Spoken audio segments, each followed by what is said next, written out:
Assalamualaikum warahmatullahi wabarakatuh. Perkenalkan, nama saya Ida Yufidiana, NIM 12221728. Di sini saya akan mereview materi aplikasi komputer ekonomi penugasan 7 sampai penugasan 11.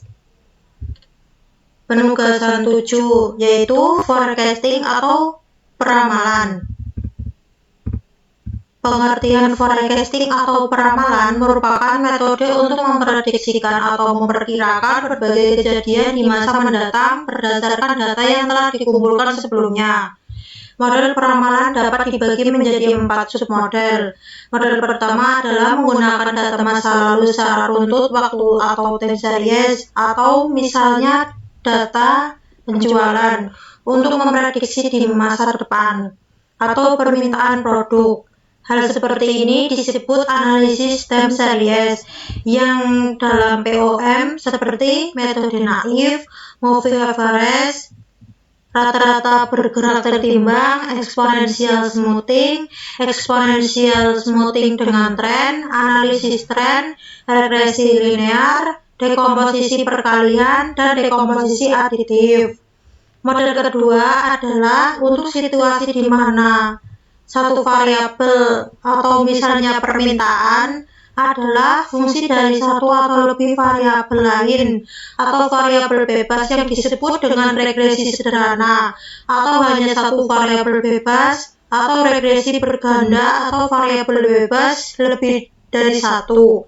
Model ketiga yang memungkinkan kita untuk menciptakan perkiraan diberikan model regresi tertentu, dan model keempat yang memungkinkan kita untuk menghitung kesalahan diberikan tuntutan dan perkiraan. Tujuan untuk menghitung metode-metode peramalan formal yang dapat digunakan dalam peramalan permintaan sebagai dasar bagi perencanaan dan pengambilan keputusan.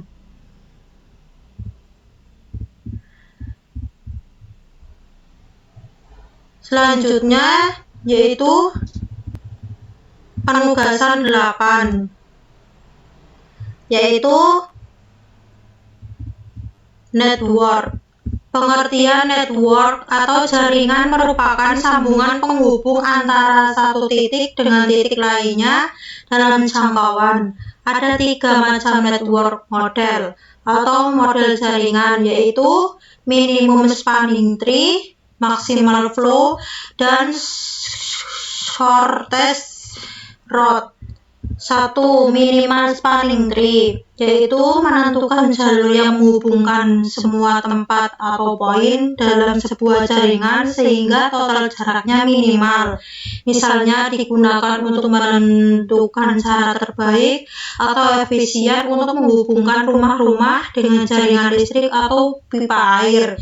2. Maximal flow, yaitu menentukan jumlah aliran maksimal yang dapat dilayani sebuah jaringan.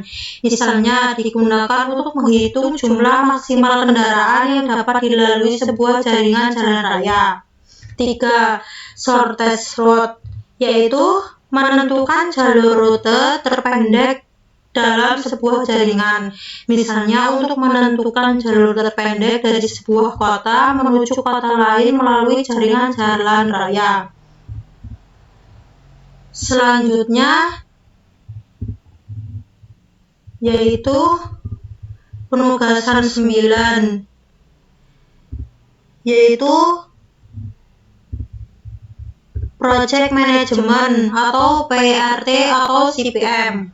Pengertian: manajemen proyek digunakan untuk memperkirakan jangka waktu proyek dan menentukan aktivitas proyek mana yang bersifat kritis. Manajemen proyek secara umum mencakup 3 fase, yaitu perencanaan, penjadwalan, pengawasan, dan pengendalian. Teknik yang paling umum digunakan adalah teknik telaah dan evaluasi program atau PRT, dan metode jalur kritis atau critical path model atau CPM. Keduanya bisa dikatakan merupakan satu kesatuan.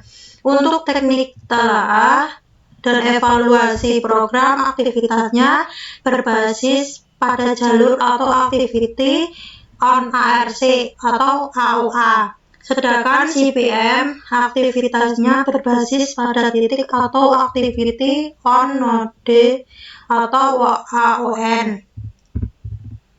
Selanjutnya penugasan 10 yaitu waiting list atau antrian. Pengertian model ini digunakan untuk menciptakan model antrian yang menguntungkan bagi produsen atau meminimumkan biaya dan sekaligus menguntungkan bagi konsumen atau mengurangi atau meminimumkan waktu penggunaan bagi konsumen. Macam model antrian: A. Single channel single pass, B. Single channel multi pass, C. Multi channel single pass, D. Multi channel multi pass. Selanjutnya penugasan 11 yaitu productivity dan quality control. Pengertian produktivitas didefinisikan sebagai rasio output atau input. Dengan program POM ini memungkinkan untuk menghitung produktivitas dengan jumlah input dan sejumlah periode waktu. Program POM ini akan menghitung kedua pengukuran produktivitas, yaitu setiap masukan dan juga perubahan dalam produktivitas dari waktu ke waktu. Howard J. Weiss 2005. Tujuan menghitung perbandingan antara hasil yang dicapai atau output dengan keseluruhan sumber daya yang digunakan atau input. Quality control. Pengertian tujuan menghitung secara statistik agar memonitor kendala dalam memenuhi standar kualitas terjaga. Manajemen kualitas yang efektif menghendaki agar supplier dapat menunjukkan bukti bahwa keseluruhan komponen yang mereka pasokkan memenuhi standar kualitas tertentu.